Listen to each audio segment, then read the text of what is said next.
पण मी एक प्रसंग सांगेन तुला, जेव्हा सिनेमाच्या शेवटी जेव्हा रायाजी शेवटचा क्षण आहे रायाजींचा, तेव्हा पाण्यातला तो scene. पाण्यातला जेव्हा आणि फक्त रायाजीचं लक्ष असतं की तिथे राजे लढतायत आणि आता आपण चाललोय आणि आता राजे एकटेच आहेत, आता राजे एकटे पडले आणि तो शेवटचा मुजरा करून रायाजी जातात.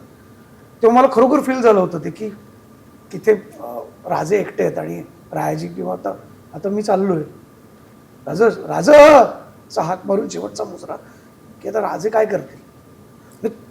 ते फील मला झालं होतं ॲज अन ॲक्टर संतोष सुवेकर म्हणून. त्यामुळे ते कनेक्शन आजही आहे, आजही तो क्षण, तो सीन आठवला किंवा ती कादंबरीतली ती गोष्ट आठवली ना तरी भरून येतं, अंगावर काटा येतात.